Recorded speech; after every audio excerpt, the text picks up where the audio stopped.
Good evening. Good evening. Whoa. Whoa. That's loud. Why, hello.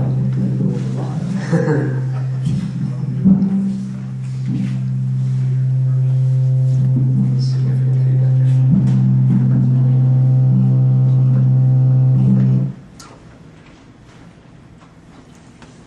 Well, I turned off. You need it? Can you hear? Can everyone hear me? Okay. Is everyone on? Let's try this without. Do we need it for the record? I need it for the record. I think you do. Okay. No, that one goes to that records.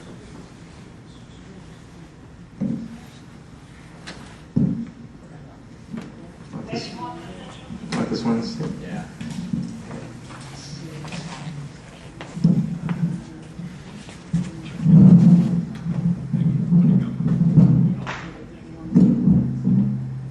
Good evening. That's good? Okay. Good evening and welcome to the Bronx public hearing on the proposed fiscal year 2017 New York City water rate. My name is Eric Landau and I will serve as the hearing officer for tonight's meeting. Before we begin, I'd like to just go over a few things about this evening's process. First and foremost, we'd like to thank Hostos Community College for hosting us. Second, we'd like everyone to note that we place certain documents into the official record, which are maintained by the New York City Water Board. Those are the notice designating me as the hearing officer, a copy of the public notices listing this hearing, and an affidavit of publication of such notices, the draft of the proposed water and wastewater rate schedule, the public information booklet regarding water and wastewater rates, copies of which are available at the table to my right, and all written statements submitted by members of the public to the Water Board. These items are marked as Exhibits 1 through 5. In just a moment, we will hear a presentation from New York City Department of Environmental Protection Acting Commissioner Steve Lawitz on the water rate proposal, and then we will open up the floor to the public to hear your comments. We'd like to acknowledge that Nancy Steinflund, DEP's Deputy Commissioner of Customer Service, is here. Nancy and other DEP staff are on hand and able to answer any specific questions that you may have about your specific account. If you have not yet signed up to speak but would like to do so, there is a sign-in sheet at the registration table. Please know that you can also submit written testimony to the New York City Water Board up until the close of business on May 12th. These statements will be entered into the record. Copies will be distributed to the Water Board members for their review and consideration prior to their adoption of a rate schedule for fiscal year 2017. I'd like to introduce the individuals joining me. First, to my immediate right, Alfonso Carney, Chairman of the New York City Water Board. Also to my right, Water Board member Jonathan Golden. To his right, New York City Water Board Acting Executive Director Steve Lawitz. And to my left, New York City Water Board Treasurer Omar Nazim. Mr. Chairman, anything you'd like to add before we begin? Maybe just a few words. I don't think I need to move it at all. It's great to be here. This is the fourth of 5 hearings that we will undertake, all after the rate proposal was made and to be completed tomorrow night in Brooklyn. Thank you all for coming out. I want to welcome Steve Lawitz. It's always good to have him with us. He's going to do the presentation this evening. Looking forward to that. It's been my view for a long time that these hearings are among the most important things that we do. The rate proposal is made, and then the board goes out into the public in each of the 5 boroughs and hears comments, takes testimony. That testimony is very important. Those comments mean a great deal to us. We discuss them, we all take notes. If you're here to talk, please talk. And if you're not here to talk, but here to look and listen, consider offering us some comments. If you've got some things on your mind, we'd like to know what they are. And with that said, I don't think I have anything else to say. Steve? Thank you, Mr. Chair. Good evening, everyone. Thank you for coming out. Can you hear me? Okay. I just want to advise you there may be some unsettling pictures that follow, but none of them are about New York City. These are all about what could happen with other water systems that where either they're not operated properly or they fail to invest. Hardly a day goes by, still many months later, that we don't hear about Flint, Michigan. Again, not New York City, this is in South Carolina. Dams failing because either a failure to invest in their upkeep or failure to take account of the kinds of larger storms that climate change can cause. And there are also issues with harbor water. Again, not in New York City, where the harbor water is the cleanest that it's been in over 100 years. This is the cover of a publication from the American Water Works Association talking about the need, the unmet need to invest almost $2 trillion in water and wastewater infrastructure. But again, we're well positioned. We have continually invested in our infrastructure. In the last 15 years, nearly $30 billion in such big projects as the Chrome Filtration Plant, City Water Tunnel number 3. Just to pause on City Water Tunnel number 3, there's been a lot of news about that lately, not as much as about Flint, but just want to make it clear to everyone that there was never a delay in our schedule for completing City Water Tunnel number 3 in Brooklyn and Queens. There was a short period of time where the money for constructing the 2 remaining shafts on the Brooklyn-Queens leg of City Tunnel number 3 didn't appear in our budget, but it's in, and they're between the budget that the mayor released a couple of weeks ago and next January's 10-year capital plan update, you will see all the money necessary to complete and activate City Water Tunnel number 3. On the wastewater side, Newtown Creek, just as an example, our largest wastewater treatment plant, a total rebuilding over the years of $5 billion, and on a smaller scale, only $291 million. The Flushing Creek CSO facility, what you see here is a soccer field and recreation center, which is also part of our program to provide community benefits when we have to install our massive infrastructure and temporarily alienate parks. But moving from past investments to the future, our capital plan provides for nearly $17 billion in projects that include the repair of the Delaware Aqueduct. We've had a leak in the Delaware Aqueduct, and we're building a 2.5-mile bypass tunnel around the leaking section for about $1 billion. And as I said before, completion of City Tunnel number 3. We are investing $1.5 billion in stormwater infrastructure in Southeast Queens. When Southeast Queens was built out residentially, it was built without storm sewers, as was much of Staten Island. And Southeast Queens is prone to flooding, and so we're investing $1.5 billion. And we're also investing over $900 million in green infrastructure, including building 9,000 bioswales or curbside gardens of the type that you see here to absorb stormwater before it overwhelms our wastewater treatment plants. 2 examples of how our capital money will be spent in the Bronx. Again, green infrastructure. The green infrastructure is being concentrated in Brooklyn, Queens, and the Bronx in areas where during heavy rainstorms the water is most likely to overwhelm the sewer system and cause it to overflow into the New York Harbor. and also $112 million to construct an underground combined sewer overflow tank to keep combined sewage from overflowing into the Hutchinson River.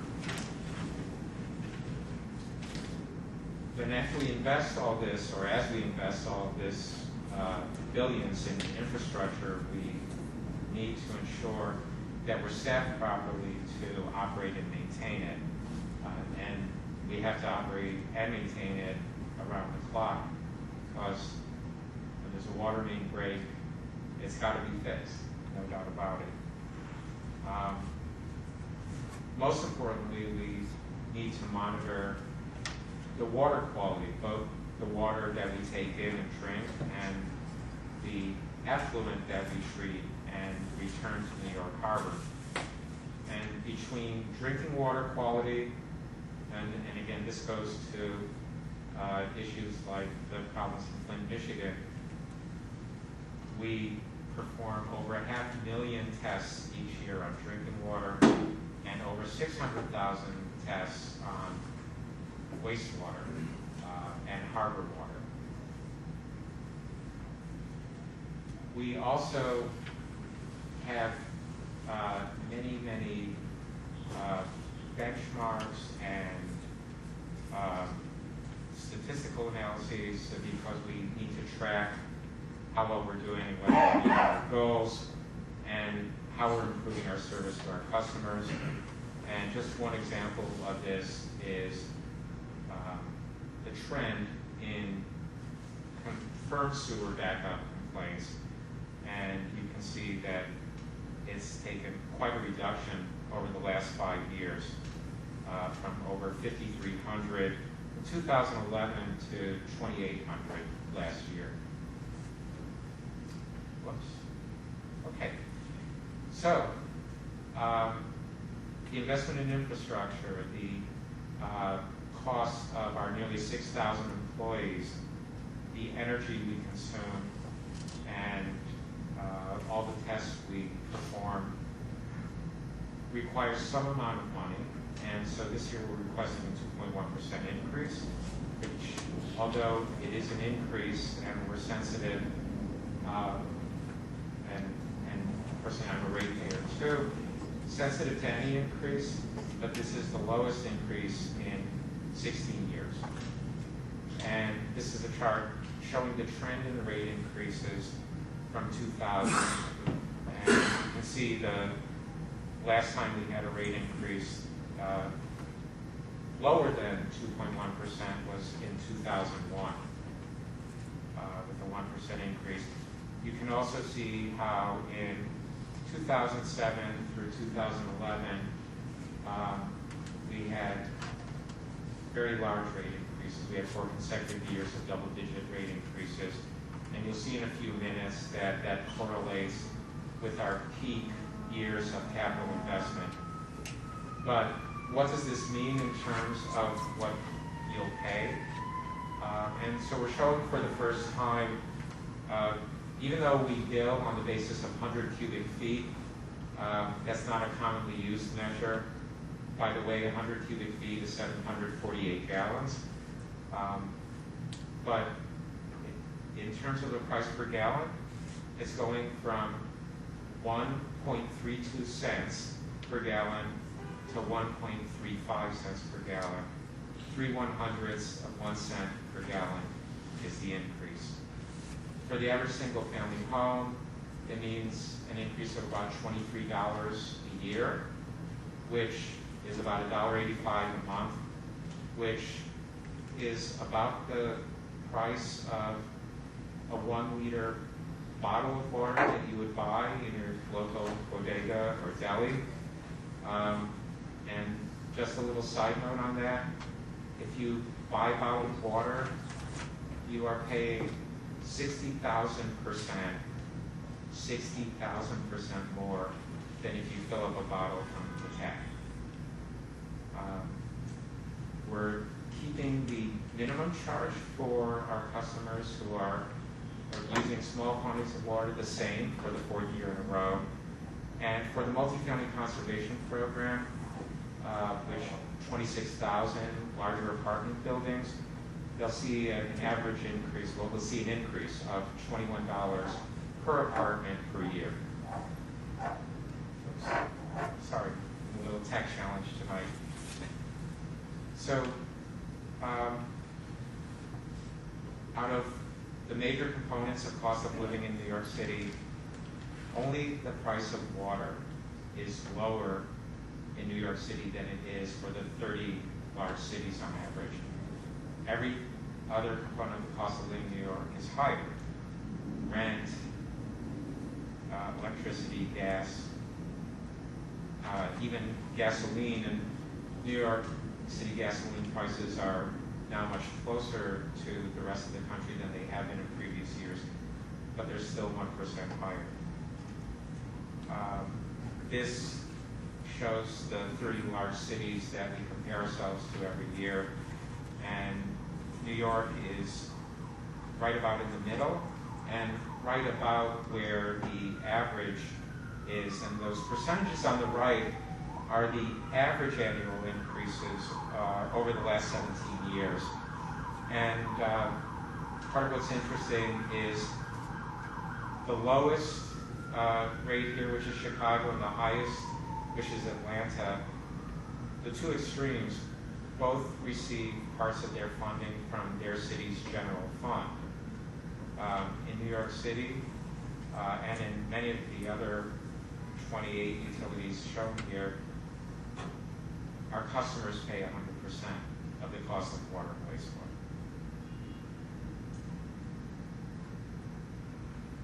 And here we are again, the green bar in the middle. We're slightly below average, 4%. So, besides the 2.1% across the board increase, we are providing some benefits to our customers.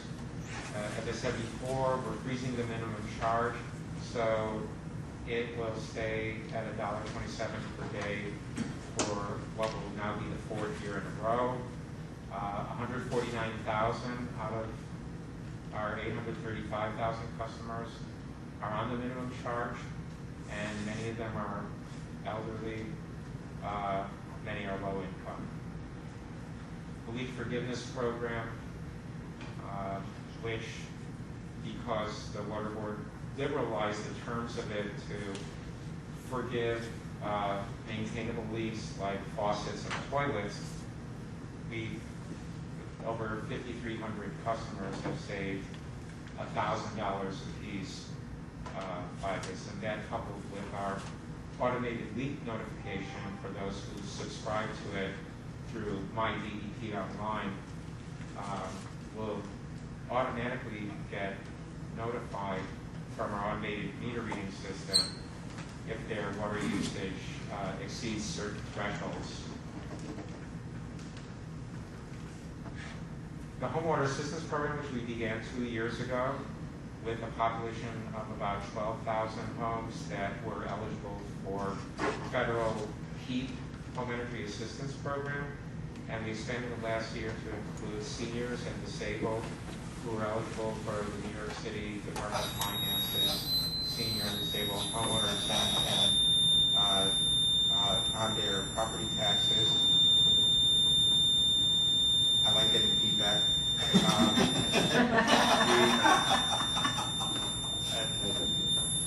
So we expanded last year to 52,000 homeowners, and this year we're working in partnership with the Department of Finance to expand it to a bigger senior population, 68,000 additional senior-owned homes with incomes of up to 50,000. The previous income threshold last year was 37,000 approximately, but we're looking to grow that to benefit a population that earns a little bit more, but not that much.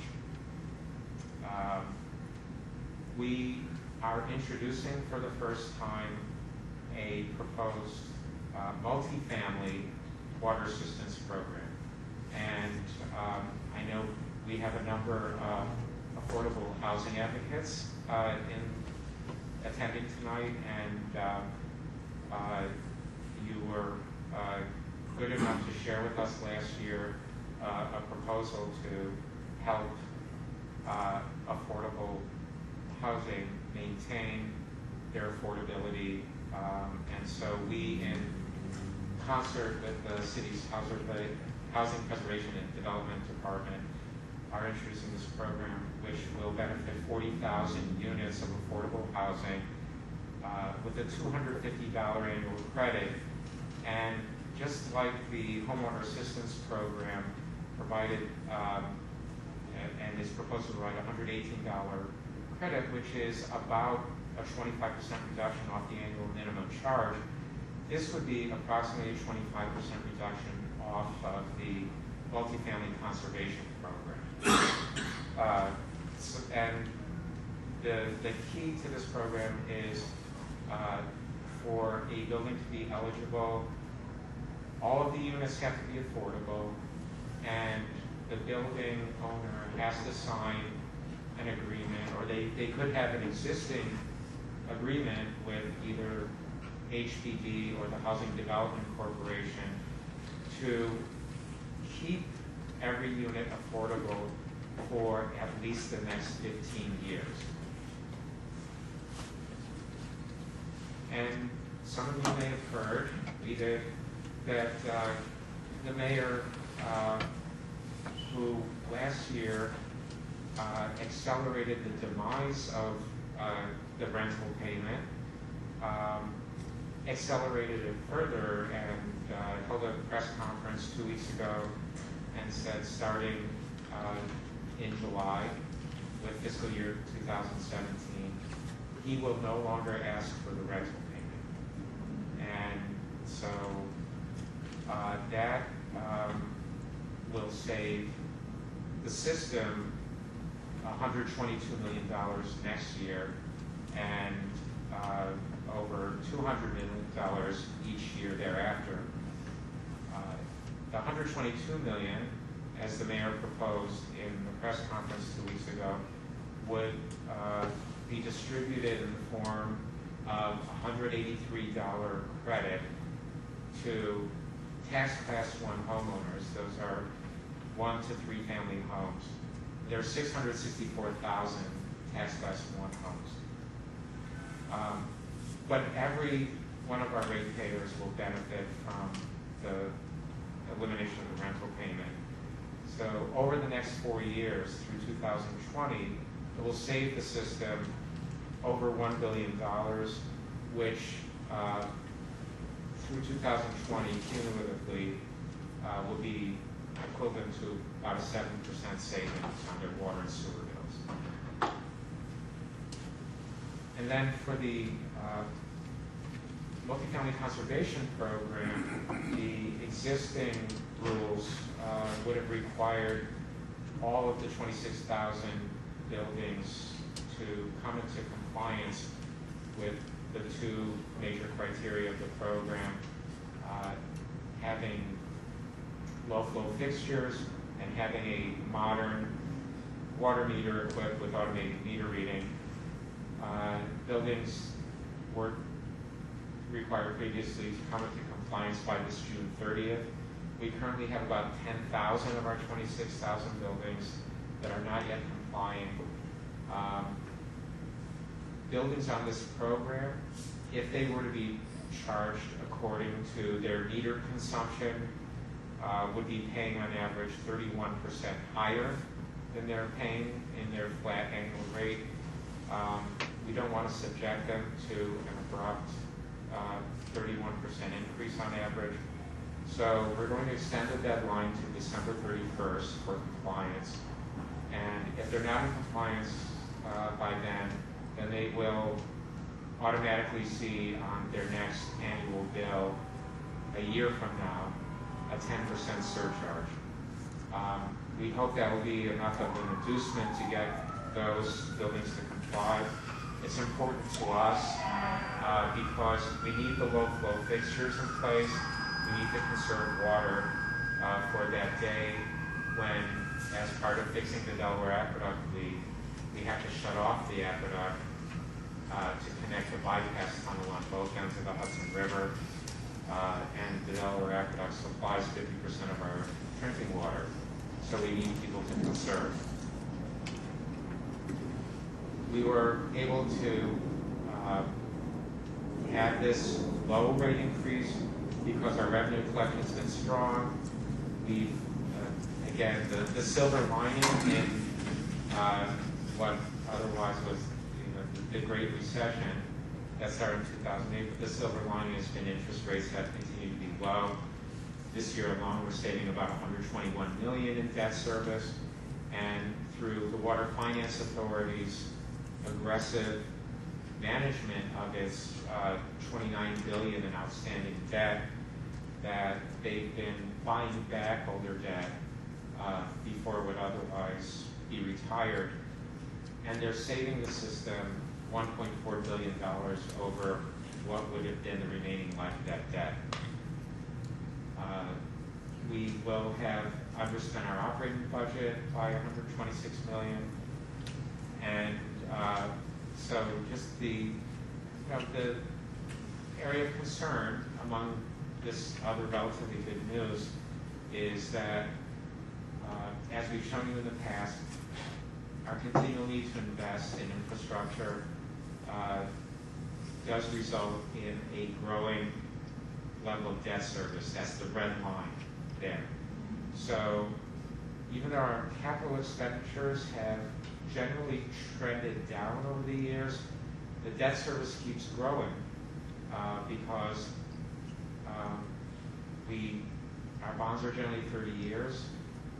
So the first bonds that the Water Finance Authority issued in 1985, about $500 million worth, $500 million.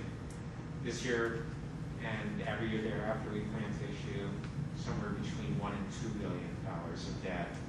And so with every old layer that's being peeled off, is being replaced by a new layer that's much higher.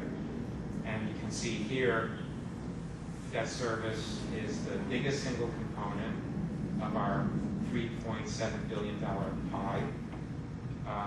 It surpassed operations and maintenance as the biggest slice about 4 years ago. And how did we get to 2.1%? So we need a total of $4.7 billion for next year on the upper right. If you subtract our end of the year balance that we expect to have this year, that carries forward into the following fiscal year, almost $1 billion. But that $1 billion gets used right away to pay debt service. So we also subtract our upstate revenue because in-city customers don't pay for upstate water consumption. And so our revenue need in the yellow cell is $3.5 billion, 3.548. The orange cell next to it is the $3.7 billion that we expect to collect this year. And so if you just follow that down the bottom, $3.7 billion in revenue at this year's rates, but we expect next year, like many years in the past, that we've generally had about a 1.5% decline in consumption each year. We expect that next year. That plus the revenue that we will no longer be getting from the 40,000 affordable housing units to whom we want to give a credit, the homeowner assistance program, the freezing of the minimum charge, and so on. So that together that's $228 million in revenue that we wouldn't collect next year. So if we kept the rates the same, we would be collecting, we expect to collect $3.475 billion, but as the yellow cell above indicates, we need $3.548 billion, it's a difference of $73 million, and that is a 2.1% increase. So just a reminder, if you want to attend another hearing, this is the fourth of the fifth of the 5 boroughs. I was going to say bureaus. Our fifth and finals tomorrow night in Brooklyn at St. Francis College, and again, what the rate increase is. And if you want to submit any testimony, you have until May 12th to do that, and you have a couple of ways to do it. You can send it by U.S. mail, or you can email it to us. So I thank you, and I'm going to turn it back to our hearing officer, Eric. Thank you, Commissioner. So at this time, we're going to open up the floor to comments from the public. We ask that you do try to keep your remarks to no more than 5 minutes. And having said that, and I apologize in advance if I pronounce anyone's name incorrectly. Our first speaker is Claire Donnelly from Enterprise Community Investment. Please. Is this on? Good evening. My name is Claire Donnelly, and I'm a disposition manager in the New York office of Enterprise Community Asset Management, which is a subsidiary of Enterprise Community Partners, Inc., a national nonprofit housing organization. Since our New York office opened in 1987, we have created or preserved nearly 50,000 affordable homes. We currently asset manage a portfolio of nearly 18,000 units in New York City. On behalf of Enterprise, thank you, Chair Carney and the New York City Water Board for the opportunity to provide testimony tonight. We commend the city on its efforts to address both conservation and housing affordability in determining water rates for the fiscal year 2017. I'm here today to talk to you about water rates in the context of the housing affordability crisis. Water costs directly impact affordable housing preservation, which has never been more important than today. New York City is in the midst of a housing insecurity crisis, with more than 600,000 renters paying more than 50% of their income on rent, leaving those households one missed paycheck away from homelessness. At Enterprise, I work on an asset management team. We monitor the expenses of our affordable housing projects, and we see a great need for programs that can help housing owners and operators decrease their expenses. When operating margins become ever more slim while property values keep rising, affordable housing owners face pressure to opt out of extending affordability. As shown in the 2015 report, Affordable Water for Affordable Housing by University Neighborhood Housing Program, affordable housing is disproportionately impacted by increases in water and sewer rates because increases cannot be passed through to tenants' restricted rents.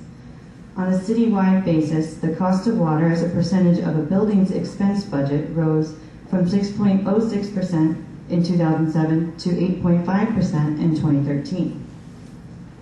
Given the need to maintain affordability, we commend you for proposing a preferential rate for affordable housing projects through the Multifamily Water Assistance Program. It is great that this program would be tied to longer-term affordability requirements and that it is being connected to water conservation standards. The program is an important step in encouraging conservation while also helping to sustain affordable housing. In order to ensure the success of this new program, we propose the following recommendations. For buildings not already enrolled in the Multifamily Conservation Program, it is important that the city expand its efforts to connect buildings to resources that would allow them to comply with the conservation standards and take advantage of the Multifamily Water Assistance Program.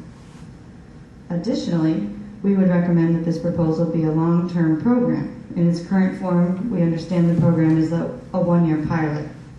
We encourage you to consider a long-term commitment to reducing water and sewer rates in multifamily affordable housing in an effort to minimize operating costs. This will help reduce expenses for owners of affordable housing and promote the long-term affordability of these properties. Thank you again for the opportunity to testify. It is in the city's best interest to alleviate the burden on affordable housing while incentivizing conservation. We look forward to continuing to work with our partners in government and in affordable housing to maintain the quality and affordability of New York's housing stock. Thank you. Thank you, Ms. Knopfler. Thank you. Our next speaker is Kevin Alter from Dogert Management Corporation.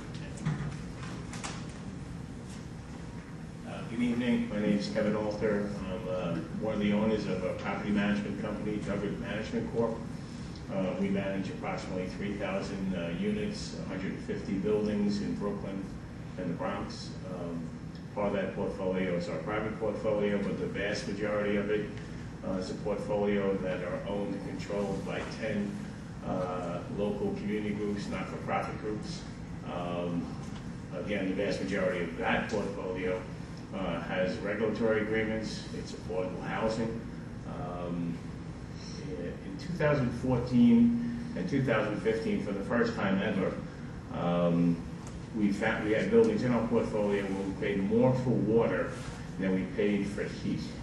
Now, part of that is because we do the right thing. We have heat computers. We're very energy conscious. But to pay more for water was something that really set me back on my heels. Even buildings that were participating in the MCP program, we have buildings that we still pay more for water than we pay for heat. So I'm here today to support your proposal to provide a $250 credit for qualified low-income properties. I think it's a great step forward to helping us preserve low-income housing. Thank you. Thank you very much. Thank you. Next from University Neighborhood, James Buckley.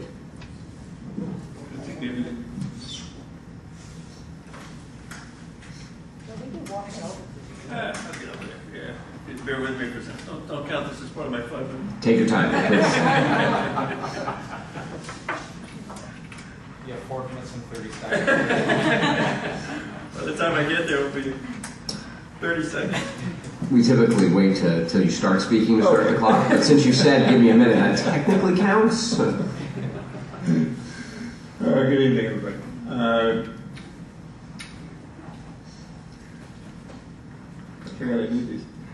University Neighborhood Housing Program is a nonprofit community organization that's been working in the Bronx to improve and preserve affordable housing since 1983.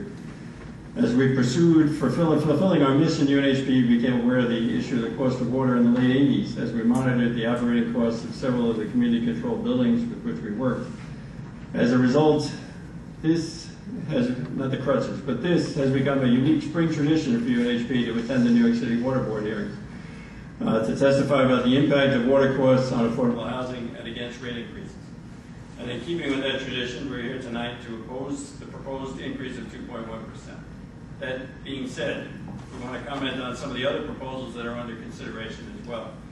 In April of 2015, we issued the report that's been referred to a couple of times tonight, documenting the disproportionate impact of water costs on affordable housing, and we urged the city to look at creating an affordable housing cap that went deeper than the multifamily conservation program. And we are very pleased to see the multifamily water assistance program included in this year's rate proposal. The proposed $250 per apartment per year credit will be a great help in eligible affordable housing buildings. And we look forward to working with HPD and DEP to help publicize the program with affordable housing organizations and to help fine-tune it as it progresses. And I should slip in that I hope it's not a pilot to the extent that, but I guess everything is up for review, but we're kind of thinking of this as something that will be ongoing. I don't want to cut it. No, that's right. I'm almost done. But I can expand on that. Okay. All right. Great. Through several of our other programs, UNHP provides financial counseling and coaching assistance to neighborhood residents, and we work with a number of homeowners through these programs and our other homeowner outreach efforts. As a result, we also support the extension of the homeowner assistance program and the freeze on the minimum charge. For many years, we've joined with a chorus of speakers who have urged the end of the water board rental payment to the City of New York general operating budget, and we're enthusiastic about the mayor's plan to terminate the payment. As noted earlier, there are a number of homeowners who have struggled with keeping up with their water bills, and the credit that's being offered to homeowners will benefit many homeowners in need. Because we've worked on this issue for so many years, we know the cost of water issue will not just go away. The capital needs of the system, the need to protect our water supply, the potential cost of borrowing, the lack of federal funds to support the system, and the requirement that the ratepayers pay the full cost of operating the system requires all of us to keep working on the issue. The willingness of the city and the water board to take the steps you have taken over the past couple of years gives us hope that we'll be able to keep building on this to try to find the balance between the impact of the cost of water and the protection of New York City water.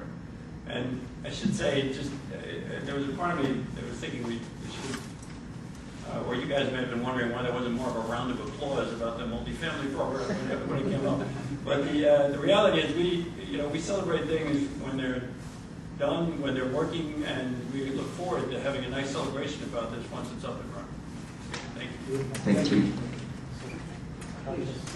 You need, if you can hear me. Yes. Okay. So, and since two of you have mentioned the word pilot, it is not our intention that this is a pilot, but like most other components of the rate schedule, it needs to be approved by the water board every year. And so this is the first year we're introducing it. And if it provides any reassurance, we introduced the Home Water Assistance Program 2 years ago. It stayed. We expect that to be a program that continues. But again, every part of the rate schedule is subject to water board approval, but it's certainly our intention to keep this program running beyond next year.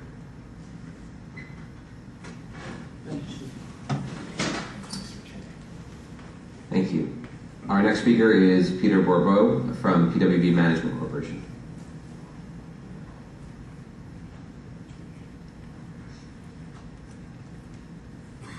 Good evening. I don't think so. Such a light speaker.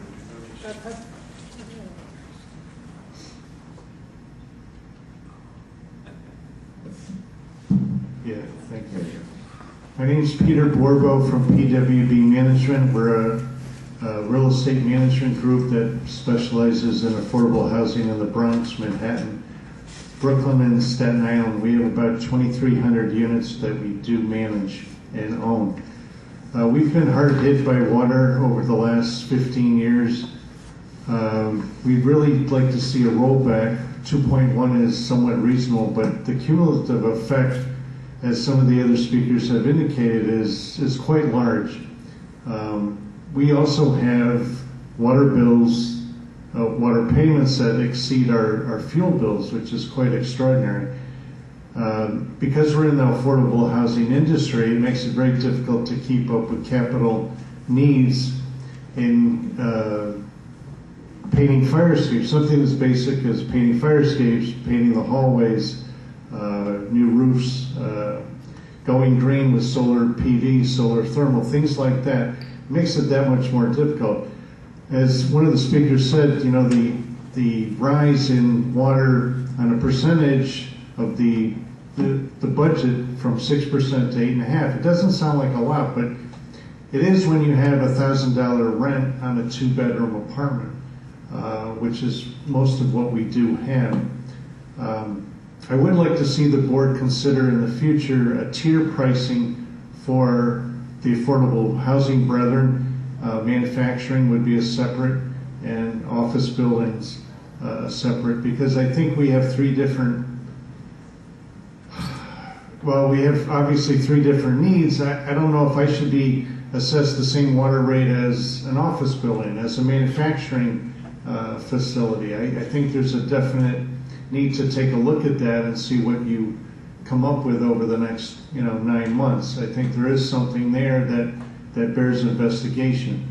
I also have a few questions. I'd like to sit down with somebody from DEP to see if I could get some questions answered kind of over the next month. I certainly don't expect answers tonight, but I am very interested in what the arrears are, residentially, manufacturing, etc., because I don't know if the board really puts as much effort into collecting some of the arrears as maybe they could and should. The last question I would have is, I'm wondering if you would know offhand if churches are liable for paying any of, do churches have to pay for water? So I can answer that. Okay.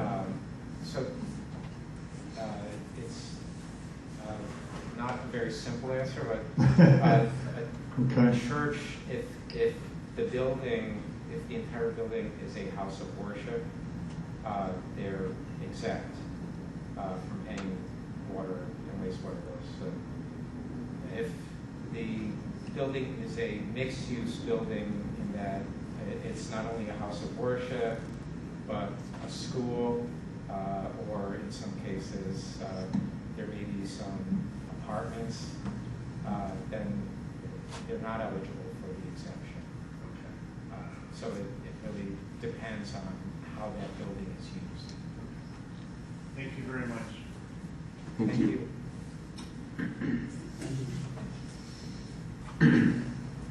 At this point, is there anyone else that has not signed up to speak but would like to provide public comment before the board? Seeing none, I would like to remind everybody that, again, written remarks can be submitted to the New York City Water Board by mail. The address is up behind me, 5917 Junction Boulevard, the 8th floor, Flushing, New York, 11373. You can also submit your comments by email at nycwaterboard@dep.nyc.gov. Again, as a reminder, please make sure to submit any written testimony by 5 p.m. on May 12th. Mr. Chairman, as we have no further business this evening, this hearing is adjourned. Thank you. Thank you.